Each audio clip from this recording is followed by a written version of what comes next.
rap. My name is Victor. My name is Nat. And yeah, we're going to be this year's rap leads. So here are some logistics. If you haven't joined the Discord, here's the QR code for the Discord. So first we want to talk about just deposits in general. So I don't ask you guys to do this immediately right now, but we'll let you guys know that it's a $50 deposit.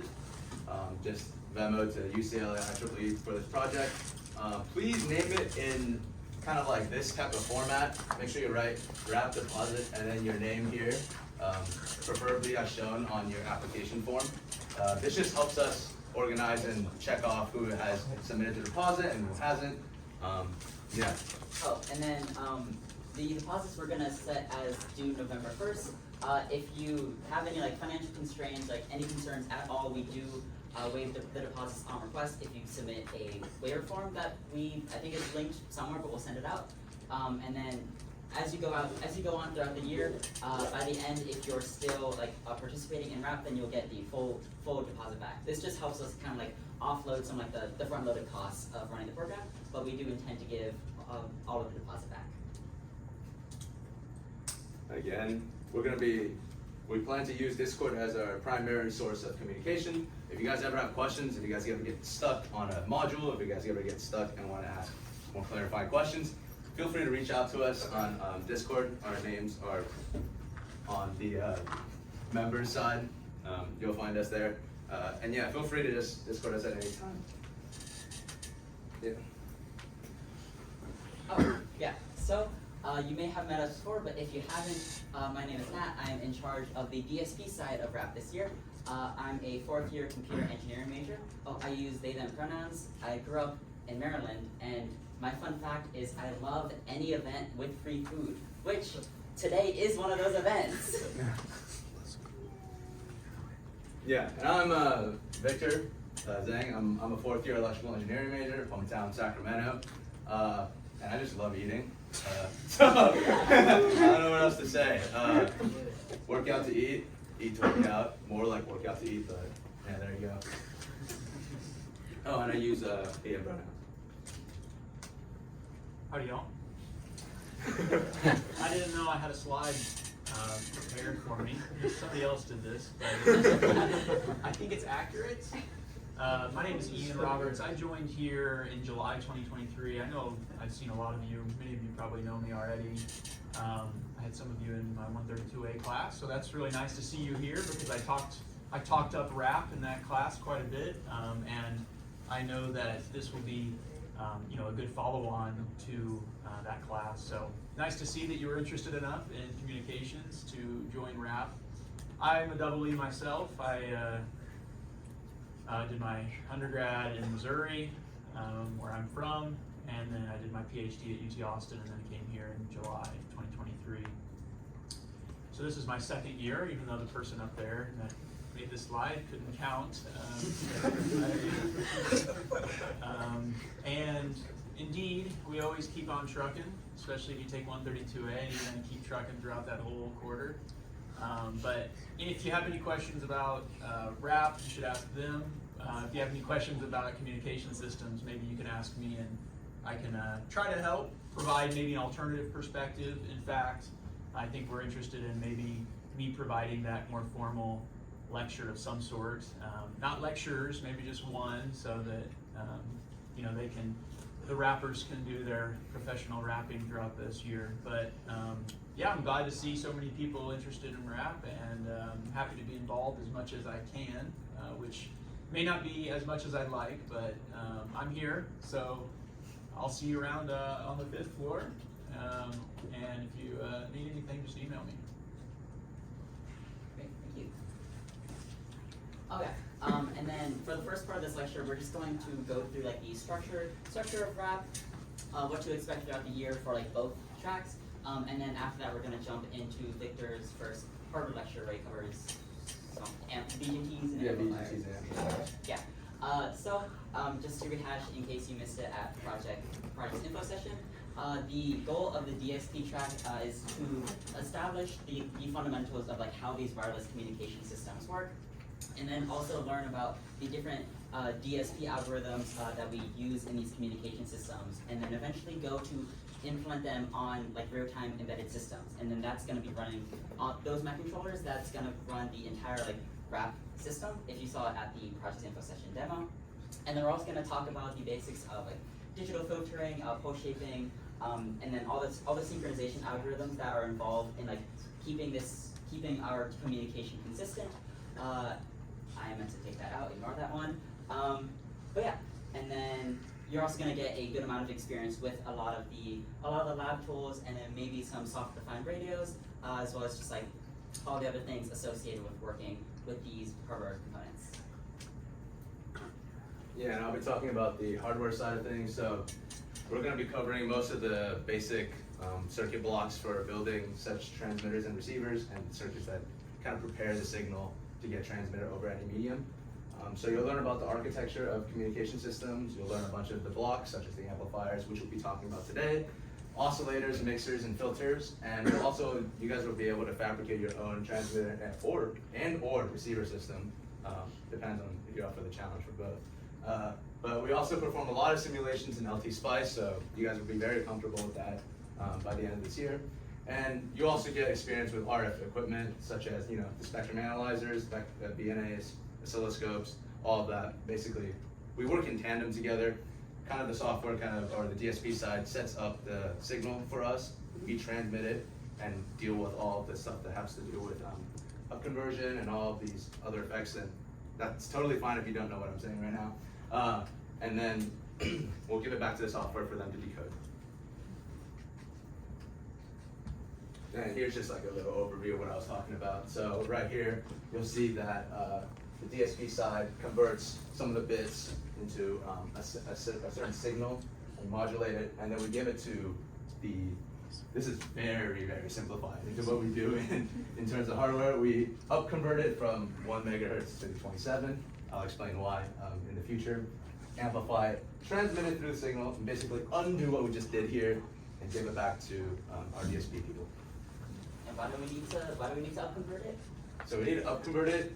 For the reasons for that is, so if we leave the signal at 1 megahertz, which is what our software outputs us, the antenna size would be absolutely giant, and we can't fit an antenna that big. For reference, the antenna will probably be like as tall as this room, if not even bigger. And also for legal reasons, 27 megahertz is like a free band that we can use to transmit information. But our microcontroller isn't able to create signals that fast. That's why we have like the whole system here with the software and hardware working in tandem.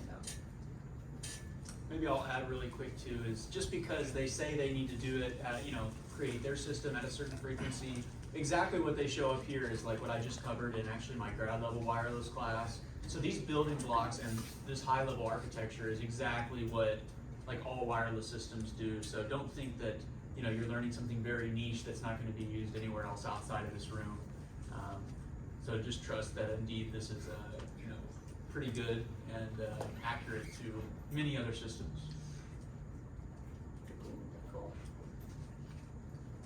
Oh yeah, and then this is slightly less simplified. It's more of a breakdown of like the different components that you guys will be learning about, and just like a more in-depth look at the system. So then here, during our lecture, we're going to go like very in-depth into how all of these blocks, but like for example on the DSP side, like we have our bits, and then we're going to be able to like map them to symbols, and then actually use those symbols to modulate a carrier wave. So we can like, for example, like a carrier wave, you can change the amplitude, frequency, and phase, and then we're going to like be changing that and then modulating our data into it, like encoding our data into those waves. So then on the receiver side, you can see the changes in those and then extract data out of that. But we generate on the DSP side our wave, and then it goes through a digital analog converter and then gets passed off to the hardware.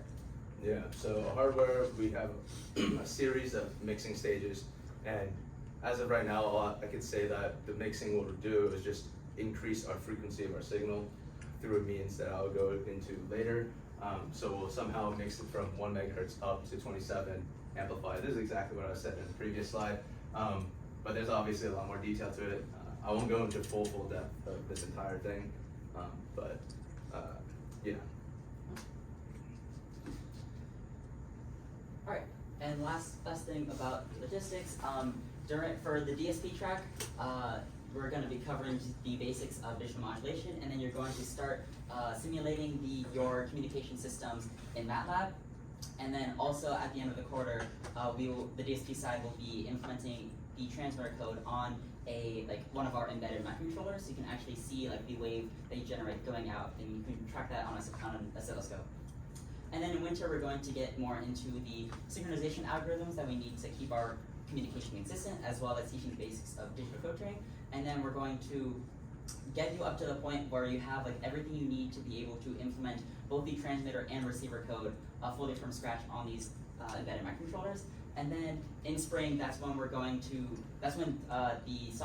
hardware team and the DSP team are going to come together to create the full RAP system and put everything together. Also, one note about the two different tracks. Some of you guys have been asking about participation in both, and what that's going to look like is during fall, everyone will be participating in both the hardware and DSP track. So we're going to have lectures for both. So that means you should come to both. You should come to all of them. And then sometime during winter, you guys will be able to choose do you prefer the hardware side or the DSP side more? And then there will be individual lectures. We'll split in half, and then you do our own thing from there. Yeah, so for the hardware side, first we'll teach you how to make an amplifier and buffer. You guys are going to be designing that yourselves. We're also going to teach you how to make an oscillator. And then in the winter, that's when we get into mixers, filters. Basically, all those blocks that you see here are all here. I won't go into exact detail of what each block is right now, but at the end of the hardware sessions or hardware lectures, you'll understand what each of these blocks do. And then I'm planning to add another lecture at the end, which is the nonlinear effects and non-idealities. Essentially, that lecture is going to cover all the things that I'm going to be sweeping under the rug, and that's where I'm going to expose you guys to the real deal of circuits and how it's not always idealized as we make it be. And then spring is going to be explore R&D to improve the system. You guys could be once you guys are here, you guys could either help me out and do R&D for the system. Currently, our R&D consists of doing automatic gain control, some LNA designs. So you guys could be working on that if you guys want, or you guys could be building your own system during that time. Depends on what you guys feel. But yeah, that's the hardware set schedule. Any questions? No? Okay. Okay, and then here's just first of all, here's a plug for one of the other things that our IEEE branch hosts. This is going to be the family systems. So essentially, you just join a family, and then you get a mentorship group. I think every family has 2 to 3 leads. I'm going to be leading one of the families with Evan Bird right there. So yeah, if you're new to IEEE or just looking to get more involved in our club space, definitely check this out. You can see Rachel sent out all the announcements for it before, and then if you're interested, the deadline to apply is this Sunday, October 20th. Yeah. And then, after this meeting, we're going to send out a when to meet for when you guys want the next lectures to be for this quarter, because we realize not everyone is able to make it. Some people have weekly time commitments at this time. So after this lecture, just in the Discord, look out for a when to meet. And then whatever day is most popular that me and Victor are free for, we'll choose for the next lecture, which will be in 2 weeks from now. Yeah. So the times for the work sessions, similarly, we want to make the work sessions available to a wide audience. So we'll also have another when to meet for when those are most likely, if not certain, going to be on the weekends. Our first work session is pretty much set in stone already. It's going to be this Sunday from 12 to 3, so at the IEEE lab. Does anyone not know how to get to the IEEE lab? Okay, it's going to be there. Yeah, if you guys want to talk to us about the module that is probably going to get dropped today, if not tomorrow, or if you guys just want to hang out and talk about other things, feel free to join us. Actually, last quick thing about logistics, I think we forgot to kind of discuss the structure of RAP, or so we're gonna have our lectures, we're gonna teach the content, and then usually after the lecture, we're going to drop a module or assignment, that's just going to reinforce the concepts you learned. For DSP, it's gonna be a lot of MATLAB simulations or implementing the algorithms. I know Victor's assignments are gonna have like a lot of LT SPI simulations. And then during these work sessions that Victor mentioned, it's just gonna be like a set aside time, just thinking about like TA office hours, where like we'll just be around for a dedicated time to help you guys work through the assignments, and it can also meet like other people that are also doing RAP assignments. So the first one's gonna be, as Victor said, Sunday, 12 to 3 in our lab. All right, well, without further ado, I guess I can start my hardware lecture. Image part 2.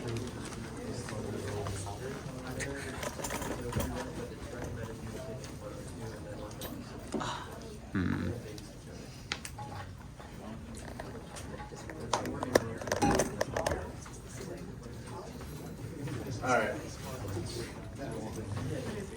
Just a logistical note. If you guys ever have questions, feel free to raise your hand. I don't want to just talk to you guys for like a little over an hour. But yeah, so by a raise of hands, who here has already taken ECE 2 or 2A? Oh, that's fantastic. Okay. What about 121? ECE 121? Okay. And then what about ECE 115A? Oh, that's quite a large amount of you. Okay, so if you guys know that, great. This lecture will probably be quite simple for you guys. But if you guys aren't familiar with the content, I'll also start from ground up, starting with PN junctions. Also, I will be posting my notes on Discord. So if you guys really don't want to take any notes, you guys always still have access to my notes. So just a heads up. So our current objective is to build up to what a diode is. So how do we construct something like a diode? Well, first we have a block of silicon here, and we dope it by putting P-type and N-type material on one side and the other. And one might ask, what is P-type material and what is N-type material? So P-type materials are materials that have less than 4 valence electrons. You think about 3, 2, 1, but realistically you probably won't be using 1 because that's too reactive.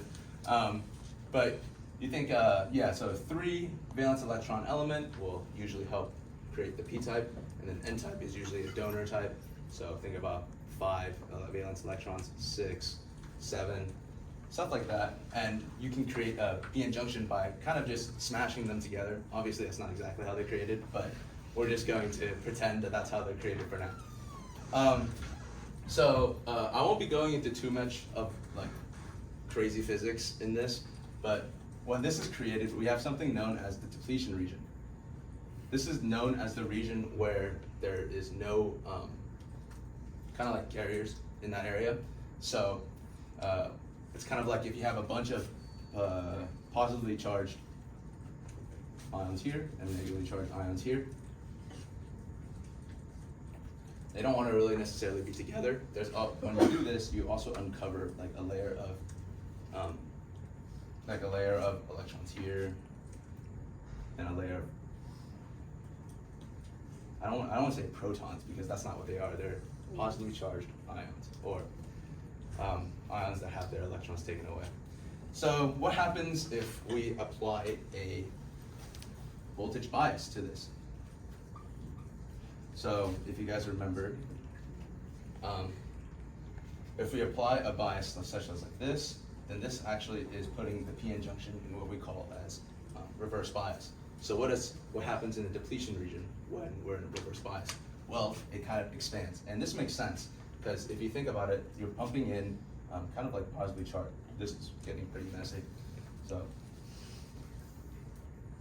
it makes sense because if you're pumping positively charged here, then or you're pumping positive charge here, and then all your electrons here will want to get forced towards something that it's like negative and positive kind of attract each other, right? So if there's a lot of positive charge here, then a lot of the N-type electrons, the free valence electrons, will be attracted to this side of the terminal, and similarly, all of the positively charged ions will be going to this side of the terminal, which would expand our depletion region. Does that make sense?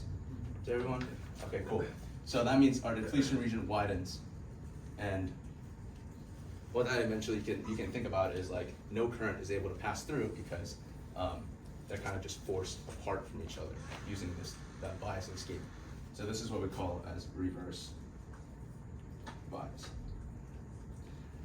Now, one might wonder, what happens if we flip the battery? So if we flip the battery, here's another block of silicon, P, and now we have our positively charged ions. I say ion, I hope that makes sense. It's not just a proton. And then our negative charge terminals is here. So what happens here? So we have an excess of positively charged particles here, which means that this will push it towards this way. And now, similar here, we have a bunch of n-type here, and now push it towards that way. The same charges repel each other. And this actually shrinks our depletion region. So if our depletion region now shrink, more and more electrons are more likely to pass through the depletion region as it's shrinking. So we see something called, so that means current can flow through the semiconductor now.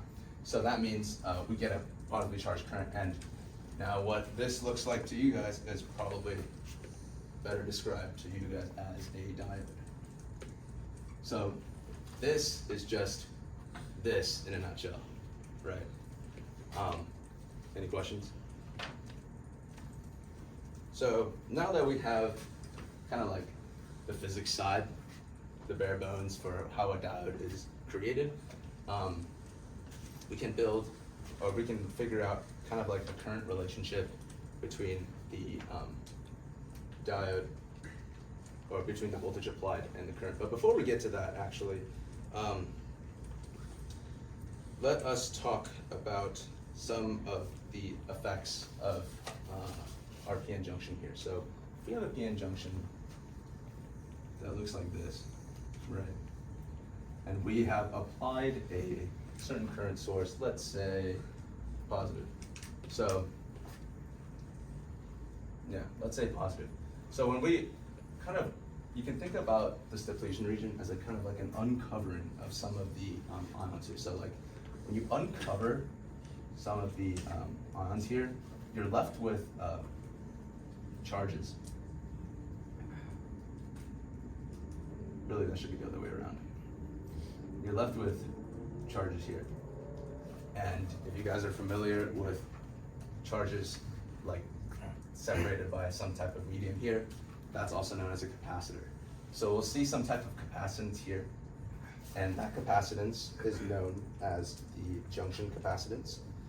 So we see something here. This will make sense later why we're talking about this. And then similarly, when we have minority carriers are defined as, so this side is mostly p-type doped and this side is mostly n-type doped. That means the minority carrier on the p side are the n-type doped elements. So why is that important, you might ask? So when these n-type comes over here and diffuses into p-type material, there is a short amount of time where this electron still has to flow through. It's not going to recombine immediately. And during that time, you have a bunch of positively charged majority carriers here with the minority carrier negative charge here. And that also forms another type of capacitance called diffusion capacitance. And it turns out both of these capacitances are additive. So they kind of look like this.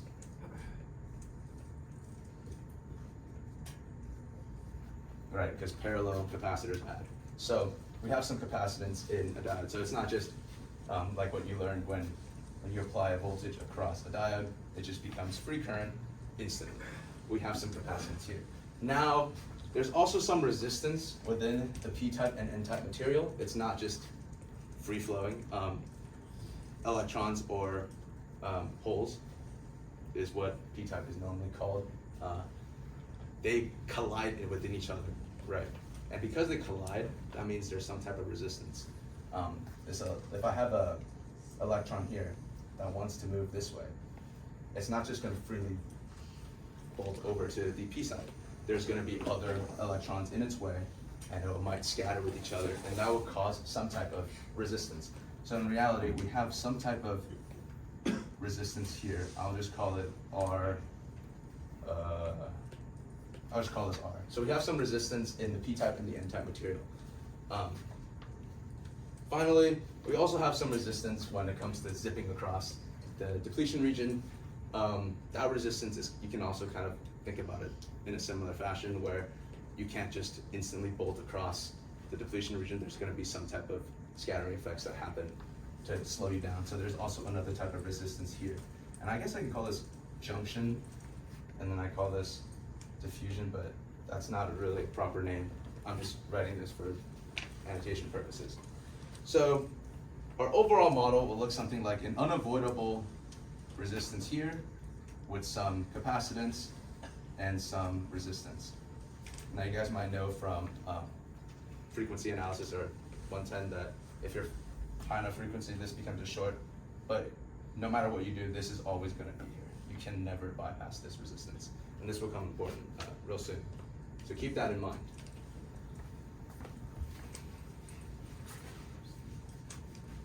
Any questions?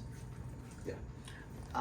This is a small thing. So the first situation where like the negative terminal is connected to the P side, that's called reverse bias. Yeah. Does the other situation where the positive terminal connects to the P side, does that have a name? Yeah, so this is called forward bias. I guess I can write it up here since there's more room. Yeah, those are the official names for both of these things. Okay, so for simplicity, I will just be modeling this diode as looking like something like this. So without going into too much of physics heavy things, as we forward bias, so this is the V applied, think about this voltage as the same as this battery here. I'm just sweeping it from 0, I guess I can sweep it from here. I'm sweeping it from minus infinity volts to positive infinity volts, right? So what will happen at 0? Well, there's going to be maybe like some current, but for approximation regions, I'm just going to put it at 0. And when your depletion region is separated, like really large in reverse bias, like at negative infinity, by the way, you'll never want to put negative infinity voltage or a very large negative voltage across a PN junction. But yeah, so when the depletion region is wide, you're basically resisting most of the current from going in. There might be some type of leakage current. I'll write it down for now, but we're gonna ignore it real soon. So there might be some type of like leakage that comes in this way, just because like a minority carrier might just slip into the depletion region, zip across, and we have a small amount of current that goes through the other way. So now what happens if we apply positive voltage as we close in the depletion region? Well, then more and more current will be able to pass this junction, the depletion region, and therefore in fact, it's actually exponential. So we'll have an exponentially increasing current that goes like that. And just for fun, I guess I could say, if we bias this at a very, very negative voltage, eventually the depletion region becomes really, really big, and effects that if you guys are interested, there's something called avalanche breakdown and Zener breakdown.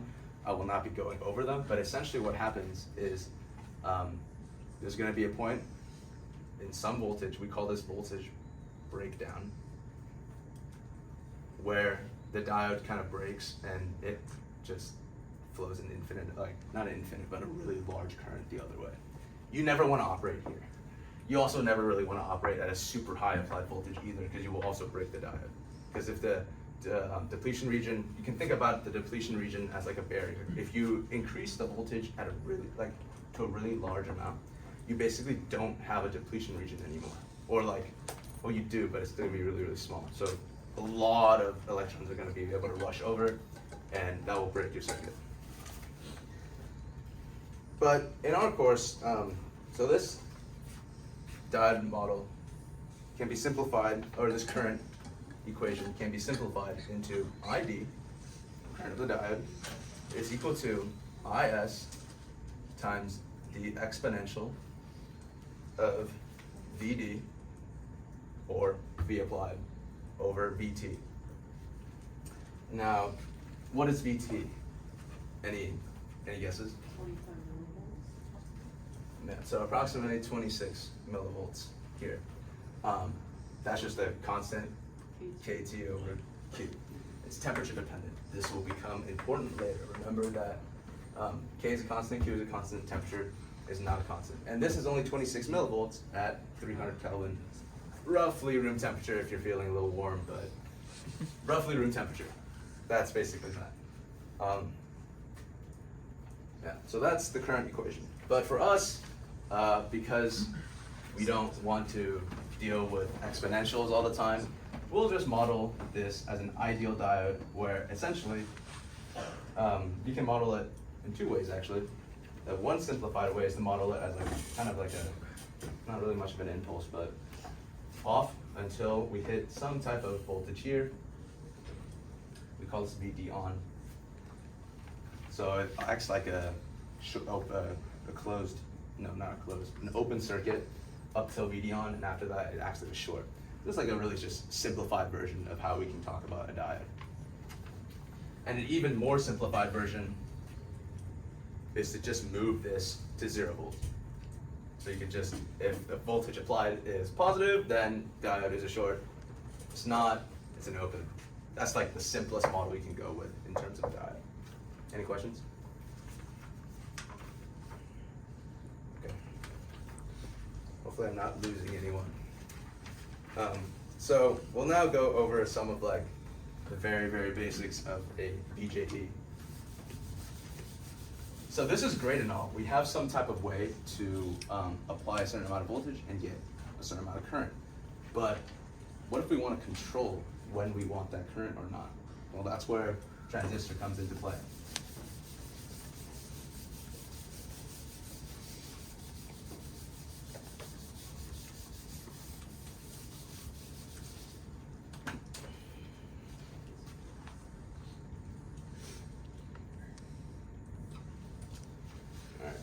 So what is a BJT? A BJT is just the semiconductor block, p-n junction that we were talking about. But in order for us to control it, we need to add kind of another third block to it. That's probably not the best way to describe it. More intuitive way, or more like kind of analogy is, think about like, this is the overused analogy honestly, but think about a faucet, right? You can always turn on or off the faucet. Turn more on, you get more water. Turn less, you get less water. That's essentially what a BJT is going to be doing here. So how is a BJT made? So we dope the, you might ask why I'm drawing it this way. It's because eventually you guys are going to learn the symbol for a BJT. It looks like this. And it's just easier for you guys to see if I draw it this way, because it's going to be exactly analogous to what this looks like. And this is a NPN BJT. What that means is this piece of silicon is doped N-type, this piece of silicon is doped B-type, and this piece of silicon is doped N-type. And for technical reasons, I guess I could say that this is heavily doped N-type. And this is called the emitter, this is called the base, and this is called the collector. I can write that down for you guys.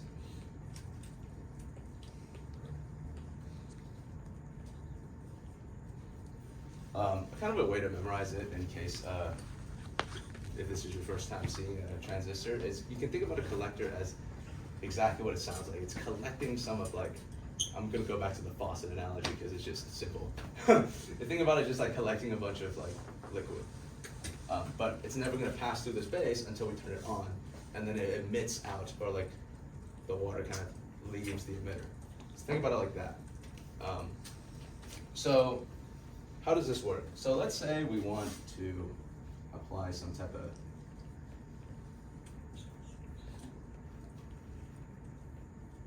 voltage bias on some of these terminals here. So we'll call this, I think I can draw this a little better.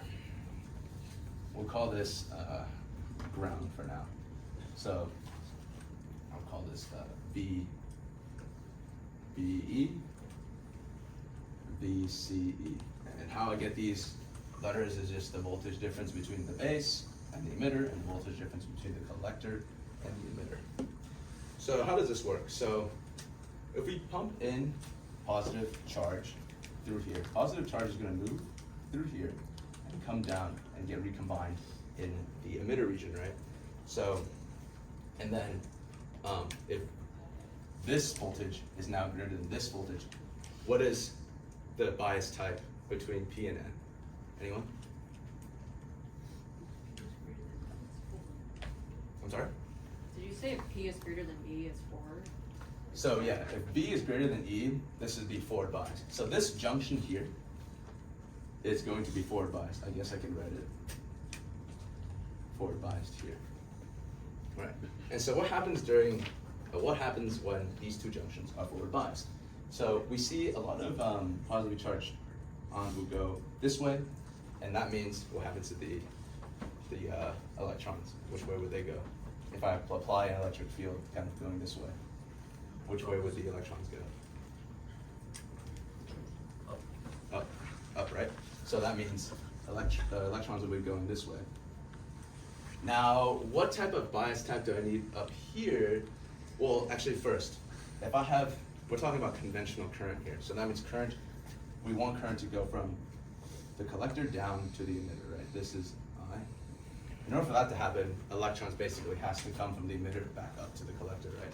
So what type of bias should the collector and base be in order for that to happen?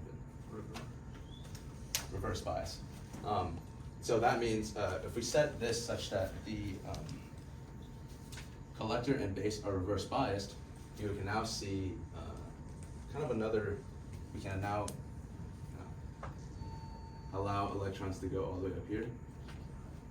And now we can see that current basically flows from N, from the collector to the emitter, assuming VBE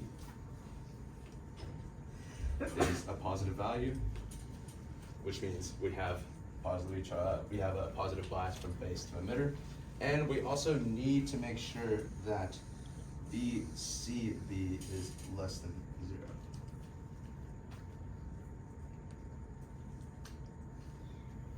Where's the VCB? So VCB is the voltage between the collector and the base. That needs to be reversed biased. Okay. In order for it to be reverse biased, this voltage has to be less than 0. How you get to this point is you just have to tweak your VCE in order for that to make sense. Would VBC want to be less than 0? VBC. Yeah, that would be right. Sorry. There we go. Does that make sense, or should I go in more detail? Good? Alright, cool. How are we doing on time? 50. Okay. We'll take a break soon. Alright, so now that we have kind of this, I don't want to draw a rectangle every single time I talk about a transistor, so we'll go into that model now. So what does the circuit model for this look like? Well, I said earlier it's going to look like this. You guys might be wondering what about the other, there's also like, kind of like the brother or like the cousin of this, which is the PNP, the PNP version of this. It works exactly the same way, but imagine everything is flipped. That's basically PNP. I'm not going to go over because we don't really use PNPs in rap. So, but if you guys are interested in the physics behind the PNP as well, feel free to reach out to me. So now we have this type of model going on for the BJT. Again, I'm just copying exactly what I wrote here, but in a more circuit-friendly notation. So once we get here, right, we need to find out what the current of the collector is, aka the current going through here, going down through the BJT. What would that be? Well, if you remember, kind of like here, that PN junction kind of looks like something like right here. That has a similar behavior of this. So our equation for our current going through the base and emitter, or the collector current, will look something similar to that. In fact, it will look very similar. It will look like this.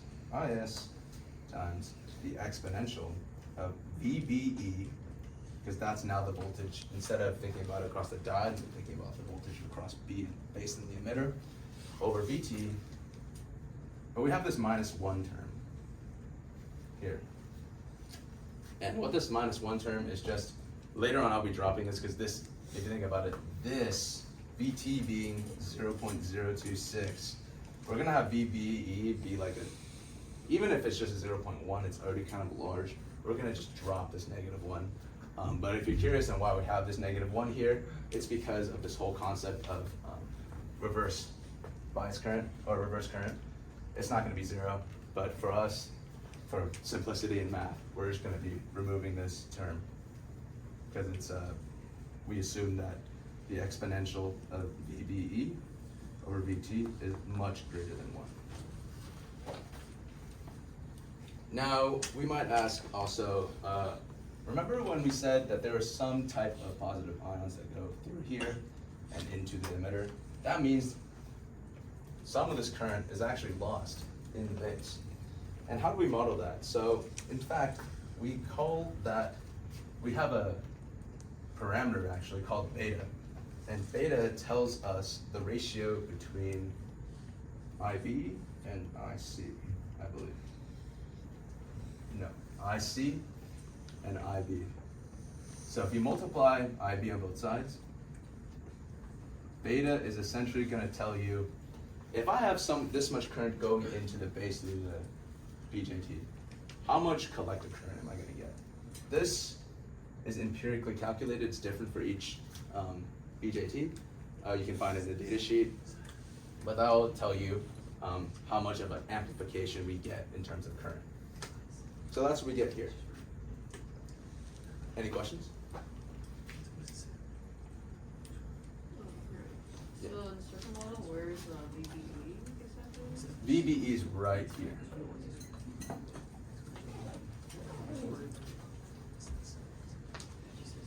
And this would be your VCE, and this will be your VCB. 3 different voltages. You'll later learn that we only realistically care about, in terms of equations, this the most. Yeah. If there are no more questions, we could take like a 5-10 minute break. IC is on the top branch, right? Yeah, IC is the current going through the collector and down through the emitter. What's the expression after the VBE over What's the expression after Yeah, we VBE? said This? Oh, I'm just saying we can ignore this. Oh, okay. So we're not going to be using this. I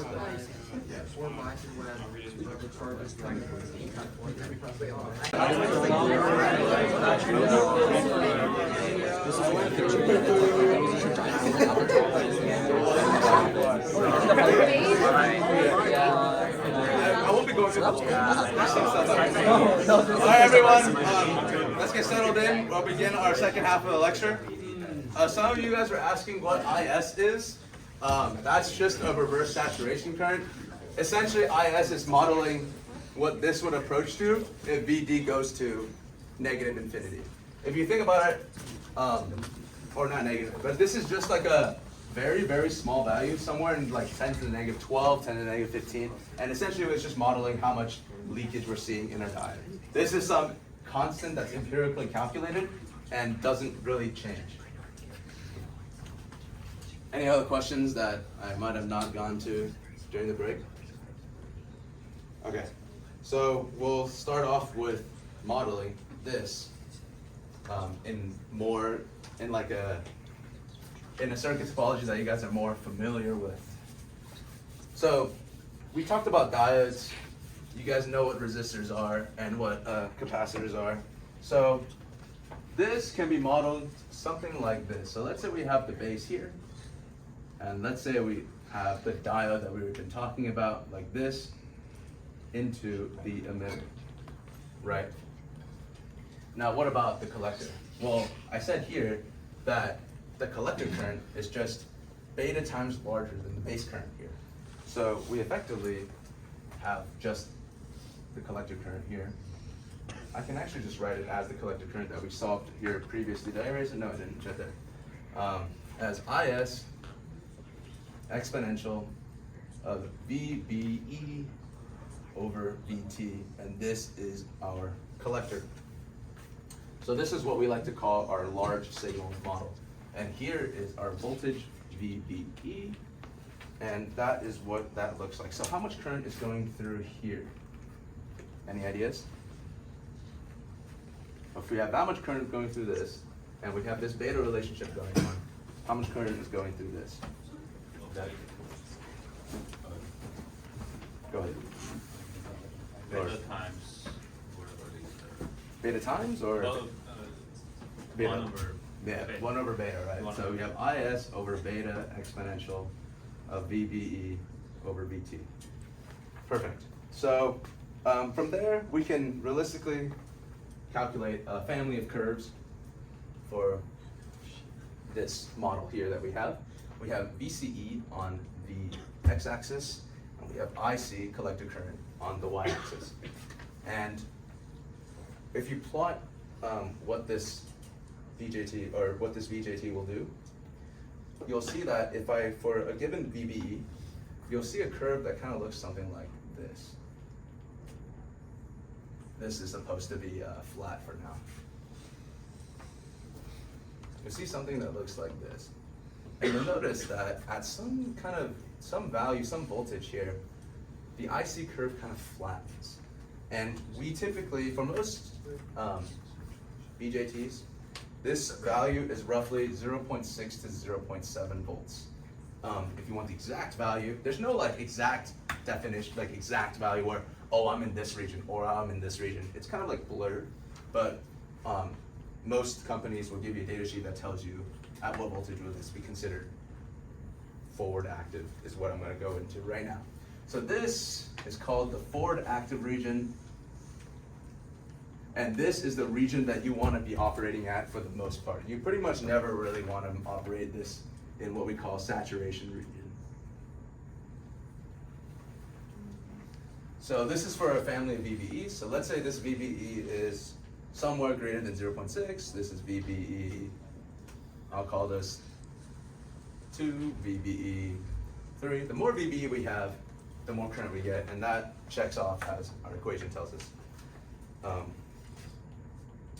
Yeah, and we like to call this point the cutoff point. Any questions? Why is it greater than 0.6 VB1? Is that because it's diode cutoff?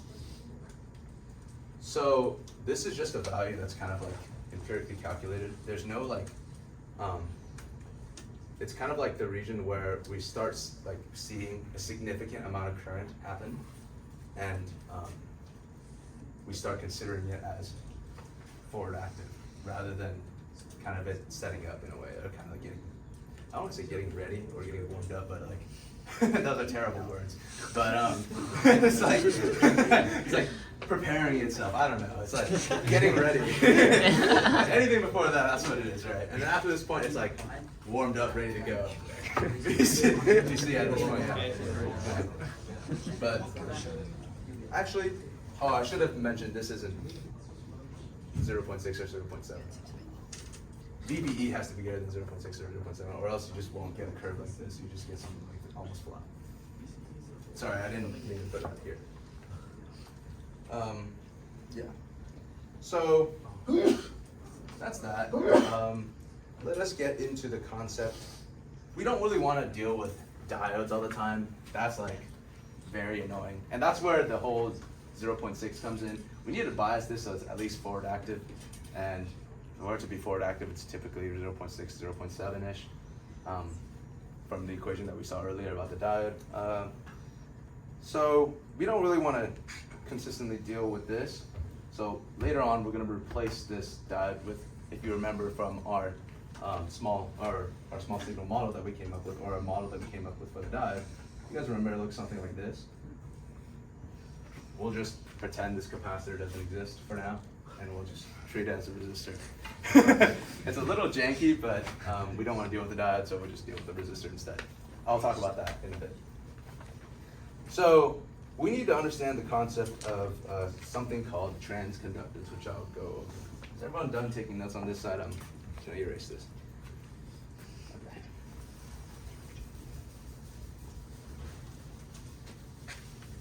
Okay. So we're gonna be learning what transconductance is, also known as GM, and R pi. So what are these defined as? So if you guys remember the kind of the curve for VBE in terms of IC, this is just like the same curve that you guys saw for a diode. Let's say in this circuit here, I won't draw the full circuit, just pretend this is like, or I guess I could. Pretend this has some small sinusoidal input that's biased by some DC voltage. So think about it like we have some voltage here, and it's kind of like wiggling around from this voltage, let's call it, I don't know, like 0.8 volts or 0.7 volts, and we have a very, very small amplitude. So we kind of wave, I'm gonna exaggerate it so you guys see the effect that I'm gonna go for here, but let's say you have some sinusoidal wave that goes up like this, right? And I'll envelope it down so you guys can see, right? Now when we go through this type of scenario, so like, if you guys remember, if we have some type of voltage, let's do something that's easier. Something like this. This is like a purely ohmic device. So if you remember from V equals IR, R is equal to V over I, change in Y over change in X. If I have some current, let's say here, I could look up, I know what the resistance is. If I look up, I know the resistance. If I multiply the current over IR, or basically what you see here, we get the current, or we get the voltage, right? This is the same concept here, except instead of V equals IR, we essentially see, so what is GM? GM is just 1 over R, just the opposite of what impedance is. So the GM is essentially just going to be equal to I over V. So if I have some VBE, and I multiply it by some slope, GM being the slope of this graph, then I should get some current. So that means if I wiggle this around in this region, I expect something to wiggle around in this region. And if I drew this better, this should be bigger than this, which I clearly didn't draw better, but this, imagine it being bigger than this. So now here's my question. This is linear. If I swing this, this will also be around the same. This is a linear circuit. If I have a sinusoidal input here, will the output of this be sinusoidal? Any thoughts? Did I hear a yes somewhere? So it turns out this will not be a sinusoidal output. You can approximate it to be sinusoidal if you make the swing small enough, and I'll go over that later. But this does not necessarily be sinusoidal compared to this because of this curve. If this was straight, then this would be sinusoidal.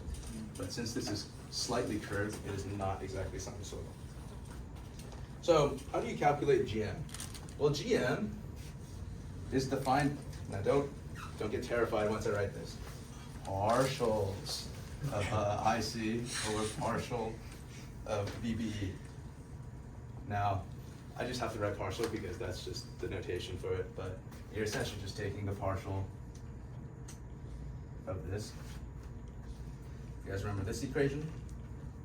I will be officially dropping out this -1 term because no one likes that -1 term.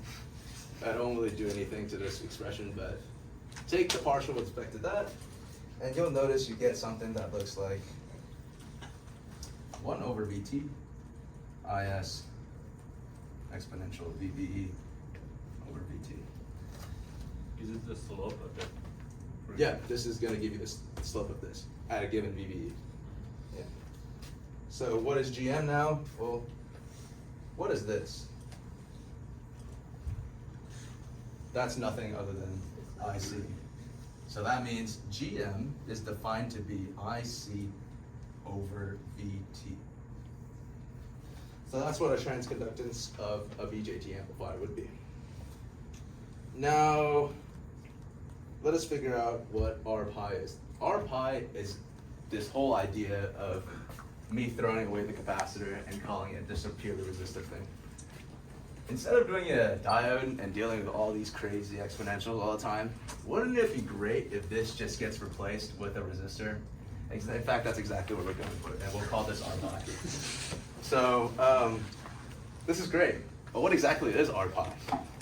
Well, think about it like this. Let's say we have some delta IB going on over here.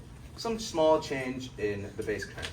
And we'll know from the equation of how we define beta, I just rearranged the terms here, but this is the same expression where beta times IB is equal to IC. If we wiggle the base current a little bit, we'll see some wiggle in the collector current. So from here, we can also get another expression, delta IC is equal to GM times another wiggle. So we get, if we slightly change collector current, we'll get, or if we slightly change the base emitter voltage, we'll get a change in delta IC as well. So from here, what do? We plug this into here.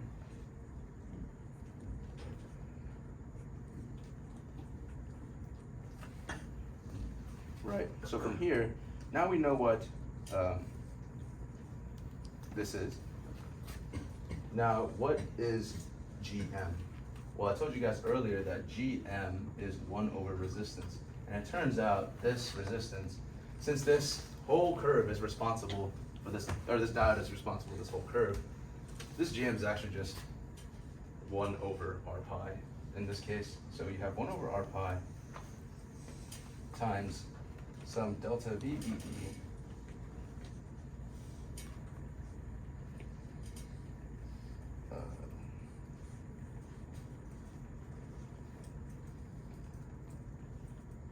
sorry, let us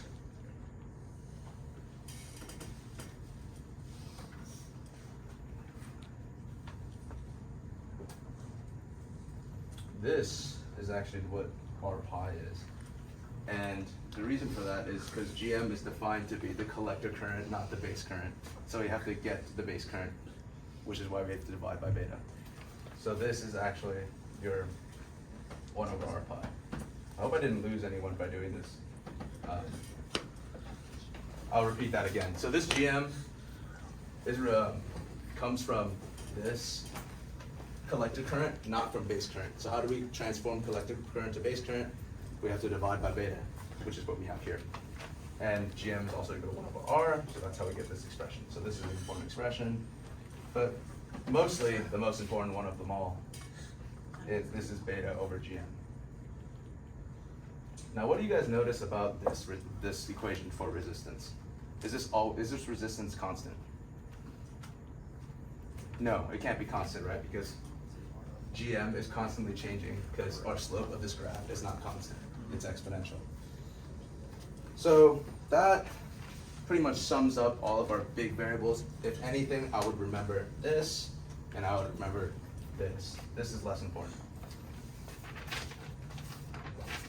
So now, instead of drawing that monstrosity, am I okay to erase this? Good. What are we doing on time?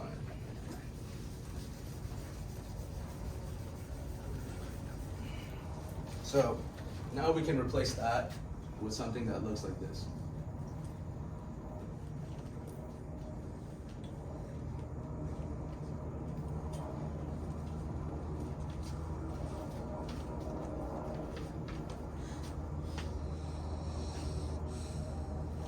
You can also, so I kind of already erased it, but if you had the equations written out here, you can also replace this as GMR pi.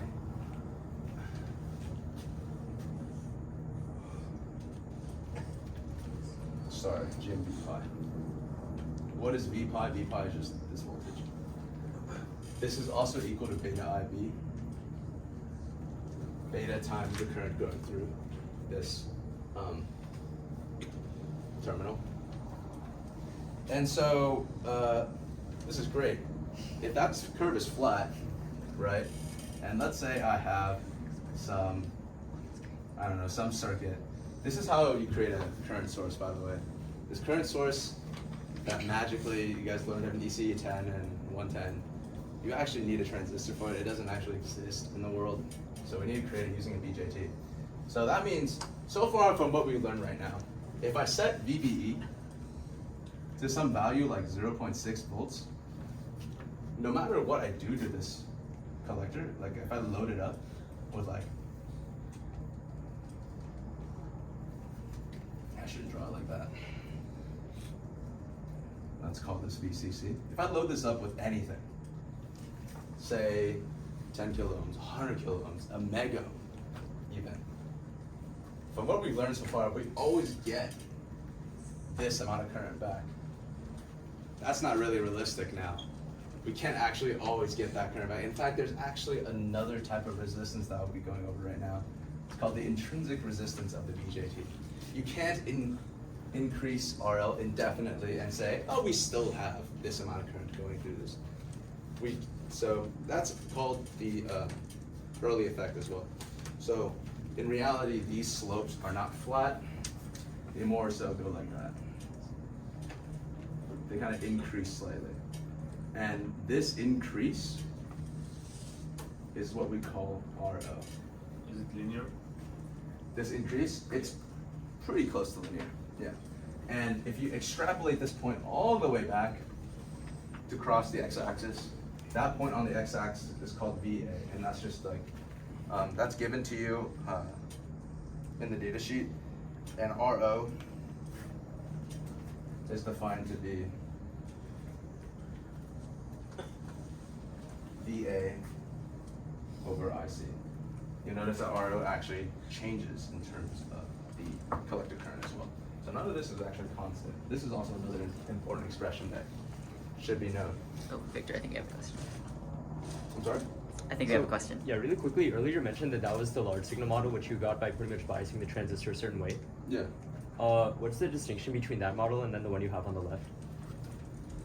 So large, I already erased it, but the large signal model essentially assumes any type of swing in your input. Remember when I had this diagram that talked about if I had this much swing, you would use the this is the more accurate model if this was still a diode. This is a more accurate model, but for our cases, we don't typically want to deal with swings that are really large for reasons that I don't want to go over today. We don't want to go with really large signals because that will screw up our signal integrity. We would typically want smaller signals, and that's where this model comes in. This model is only valid if your input swing is really small. And what do I mean by that? I mean that the base voltage is really small like this, where the amplitudes are like 1 millivolt. So that we don't actually, so it almost, if you zoom in on any type of curve, if you zoom in really, really far, it looks like a line. So we just assume it looks like a line. And we can also assume that R pi stays constant despite IC slightly changing. And that drastically simplifies our calculations because then R pi will be the same, R naught will be the same, since we assume that the changes in collector current are not significant. And that's when we use that model. Is there a name for that model? Yes, so this is called the I'll write it down, small signal model. And this is called the large signal model. Very creative. I did not come up with these names. So there we go. Yeah, so you guys might question, why do we get more and more current if we keep increasing VCE? Now at a physics level, if you guys remember that BJT that I drew earlier with the N, P, N plus, as we increase VCE, the voltage across the collector and the emitter, the depletion region between the base, between the base and the collector actually increases, which means electrons from here are less likely to recombine because now, let's say I have the depletion region originally this wide. There's obviously going to be some depletion region here, but I'm just not going to draw it to show my point. I'll do this in dash so it's even more clear. let's say the original depletion region is that big. That means the electrons have around this much space to recombine into the p material. But as I increase this, our depletion region actually increases. Say like here. This is very, very unrealistic, by the way. Our depletion region increases, which means we have less distance for the electron to cover and try to recombine. So less electrons are going to recombine and thus make it to the collector and thus increasing the current. So that's where the early effect comes in. All this talk about how BJT works and we still haven't amplified a signal. Let's change that. So you guys basically know now the very basic gist of how an amplifier works.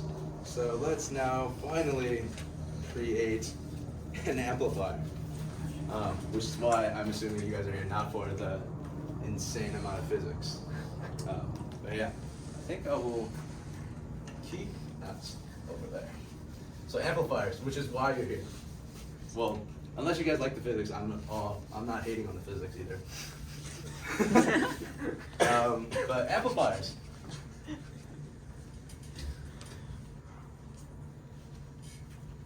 Take something small, get something big.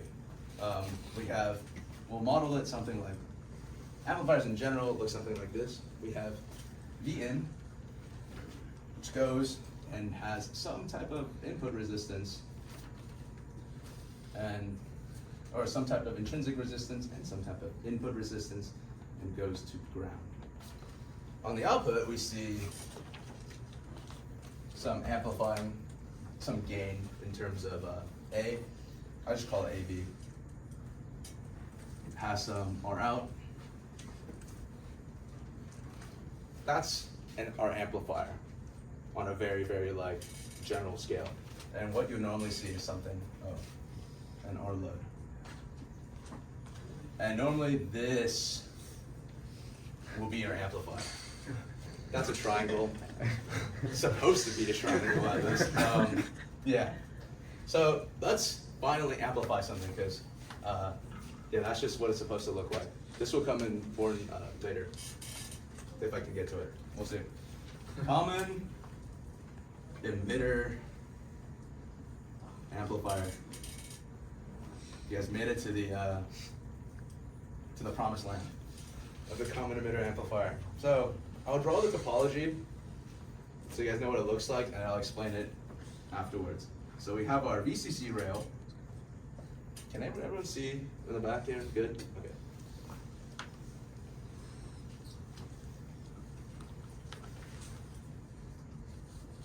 Input signal, some sinusoid, some type of bias, and we'll call this RC for resistance at the collector. So what does this do? We can draw the small signal model because we're going to assume that this is a very small signal, and we'll get something that looks like this. It should be assumed, or it should be known that a small signal model, everything that's, okay, I need to introduce the concept of AC ground. So in a small signal model, we're kind of like not considering any of the DC effects and only consider the AC stuff. So anything that doesn't change with respect to time will be considered AC ground. So just to make sure everyone understands this, if I have a battery, 5 volts, is that considered AC ground? Good? Okay, cool. If I have some type of oscillating circuit without a resistance, is that considered AC ground? No. Cool. So that's the concept of AC ground, and we'll be using that in small signal model because in small signal models we only care about the AC signals. We assume everything is biased properly already through this battery. We will not be biasing it with the battery later on. That's a terrible way to bias things, but for now, for a battery. And then we'll have a signal that goes like this. We have an R pi. Remember, this is modeling the diode. Have some type of V pi. Goes to ground. I'll make this as simple as possible. GM. pi. Do you guys agree with the signal? This is V out. Do you understand why this is ground? Anyone have any confusion for that? Why that's ground? Good. I'm sorry? Can you label base, emitter, and Yes, so this is our base, this is our emitter, this is our collector. But I guess the most important question is this has to be really, really clear or else I can't go any further. Everyone understand why this is ground? Because this, you flip this up like this, it's seeing VCC, which is AC ground, because that's just a DC voltage. No AC, ideally, no AC coupling to that. So from here, we can calculate gain using your typical KVL, KCL that you've learned. You know that Vn is equal to V pi from loop, Kirchhoff's loop law. You know that negative Gm V pi RC is equal to V out. Is anyone confused why this is the case? Current is going up here, so it's actually negative in terms of RC. And multiply that current by the resistance to get voltage. Replace this with V in. You get is equal to negative GMRC. So that's gain. Anyone have an idea of how big this roughly is? It's around, you know, the GM is roughly like a few tens of, how do I describe this? In the, it's usually around the tens, or hundreds to tens place. This is actually roughly around, you probably get maybe like 10, 20, 30 in terms of gain. And this negative sign just means that the signal will be flipped. So if you have a signal that looks like this on this side, you have a bigger signal that looks like this. So that's what happens there. Any questions? Now I'll ask the question, if I make this RC really, really big, does that mean I get infinite gain? If I make this RC humongous, what happens? Any ideas? Do I get a huge gain or no? So it turns out I swept something under the rug. Remember that RO that I was talking about, the output impedance of BJT? That is actually also right. I'm not gonna be able to fit this, huh? Right here. That prevents you from getting infinite gain. So this expression here, since this is also ground, is just GMRC in parallel with R naught. So if I make RC humongous, the best we're gonna get is just R naught. We're not gonna get any bigger than negative GM R naught. And that is known as the intrinsic gain of an amplifier. You can't get better than negative GM R naught. Not possible. So we get the highest power when RC and R naught are equal to each other? No, because what happens if RC is equal to R naught in terms of parallel? If you have a 10 kilo ohm resistance in parallel with a 10 kilo ohm resistance, what does that give you? 5 ohms. 5 kilo ohms, which is not the maximum value, right? So ideally you get, as RC approaches infinity, we approach R naught. So you ideally want a really big RC. Okay. Now, we don't want to bias this with a, I talked to you guys about not using a battery to bias this. So now we'll actually go through the full, like, amplifier and how it would actually look. It wouldn't look like, it would not look like this. This is what you learn when you first start building amplifiers.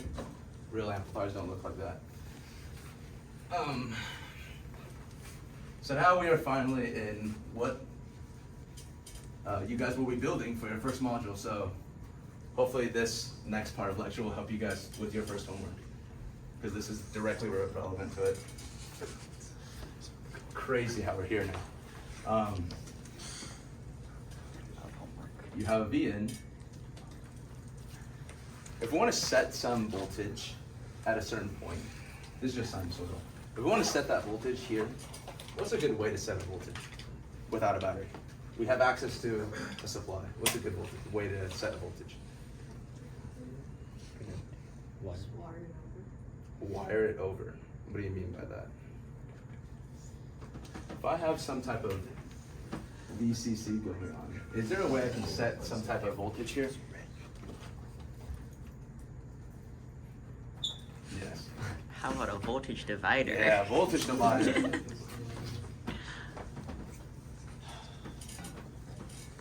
So by setting these values, you can set whatever voltage you want between 0 and VCC of this, right?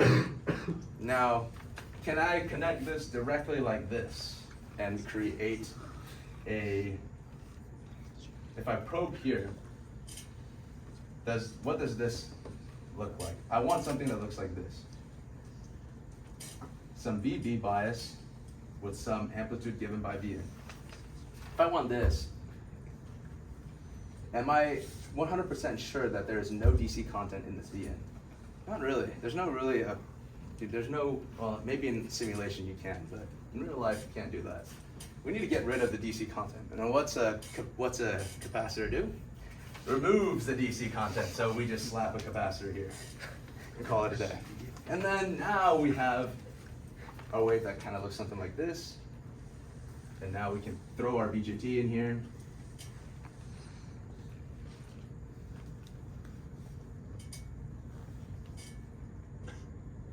Is that it? If I have something here, what would be the waveform that looks like? I should probably draw it up there. What would this waveform look like if I left it like this?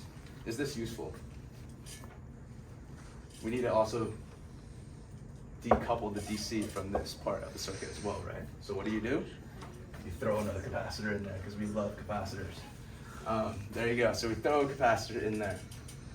So now, this, in a more realistic term, will look like this. And this will be something that, this is almost what you'll be building in your first module. We will talk about some of the problems that you might face when designing this. So, if I have changing, yes?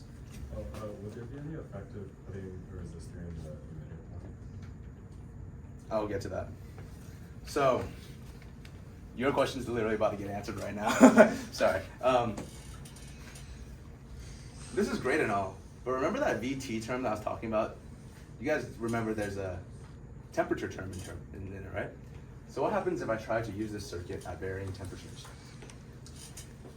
That means our gain is negative GM RC, where this is RC, right? And GM is heavily temperature dependent. If you guys remember what GM is,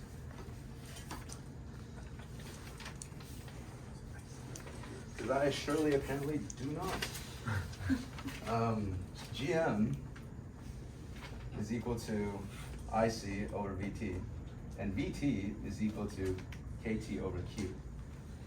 That means when I put this in the Sahara Desert, I get a different gain than if I throw this in the Arctic. Obviously, we won't be experiencing that much of a temperature change, but it's a good idea to account for potential temperature changes with our circuit. So what we can potentially do here is throw in a resistor at the emitter. Now you might be wondering, what did that do? Well, we're assuming that the resistance here's temperature change is going to be significantly less than the temperature changes that we'll see on the diode of the base emitter junction. So this will help with temperature variations. And so you guys might be asking, what is the gain of this circuit now? In the interest of time, I probably will not be, if you guys want me to derive it, I can. I have it in my notes, so I will be posting that. But in the interest of time, I will not be going through the full derivation of this. If we ignore R naught, I guess I should go over when you can ignore R naught and when you can't ignore R naught. Spoiler alert, most of the time you can ignore R naught for rest. R naught being the intrinsic or the output resistance of the BJT here. Because R naught is significantly larger than RE and RC, RC in parallel with R naught is basically just going to be RC, because R naught is going to be significantly bigger. And you might be wondering, why is that the case? If you remember the equation for R naught, it's VA over IC. IC is typically around 1 milliamp. So that's like 0.001. VA is sometimes in the, like around 100 volts, 50 volts. Let's just say 100 volts. This is gonna be much bigger than what you're gonna be putting here and here. So we can ignore our not. So what would our gain be? If we ignore our not, our gain will look something like this.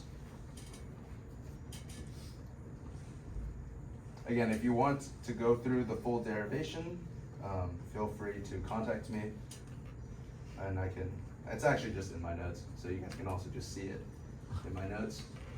But this is what the gain equation looks like. And you'll notice now we resolved the issue because now we have an RE term to stabilize our 1 over GM term. But what's the consequence of this? You have lower gain overall.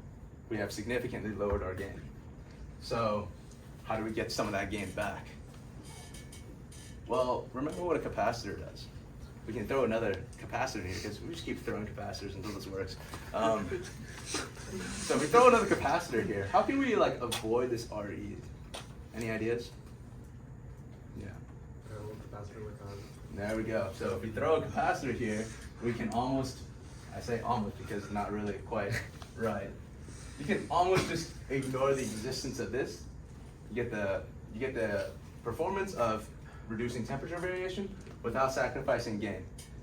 Spoiler, that's not true, but pretend that's true. The reason is the impedance looking down.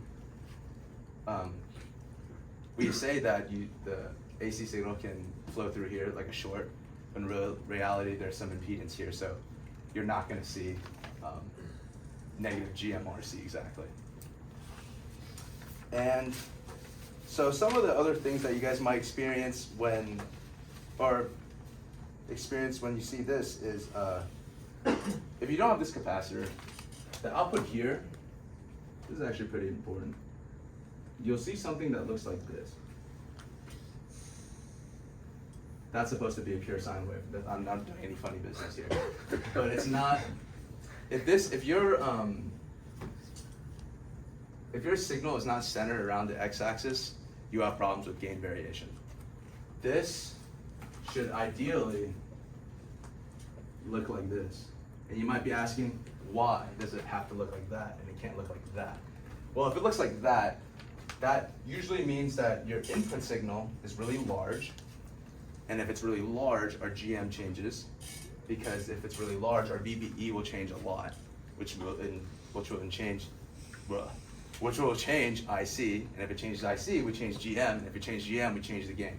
So that means the top part of your circuit might be amplified less than the bottom part, and therefore you have an offset from the center. Let's see, what other issues you guys can... Sorry, is that a VO divided by VN? The This? two sine waves, yeah. This is just a V out waveform. Yeah. V out in terms of time.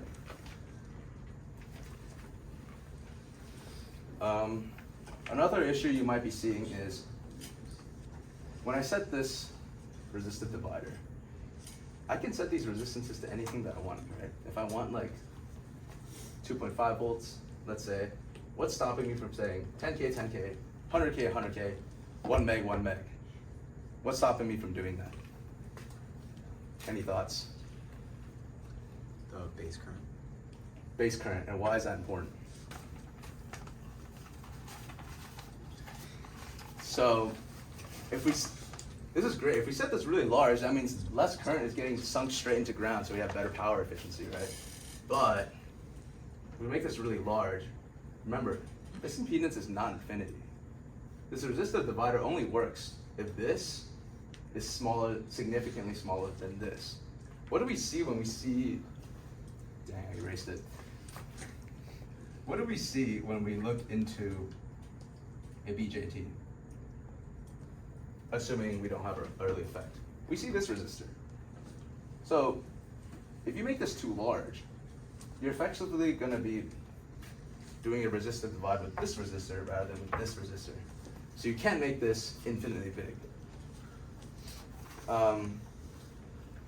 What about these capacitors? How big should they be? Now you'll learn in 115A It's infinity. Don't do infinity, because you're not going to find an infinite capacitance on Mauser. You can look it up. You won't find anything. I promise you. Turns out, you don't actually want these to be too large. If you have a really large capacitance here, this is going to go beyond what you exactly need to know. But if this is way too large, larger capacitances usually have a better like dielectric in them, or more dense dielectric, which makes them, if the dielectric constant increases, our temperature variation also increases. So we don't want super large capacitors, because then they'll become temperature variant. So this, you usually want pretty small.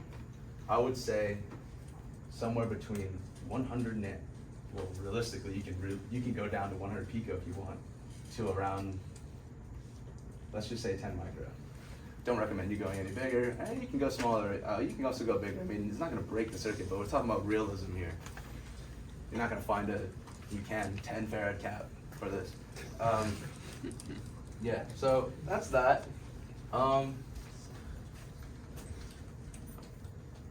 Those pretty much are going to be the big things for this lecture.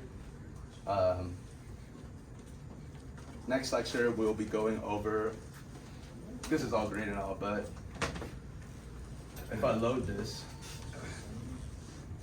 with some type of resistance, this also affects our gain. So we'll fix that in the next lecture. Thank you.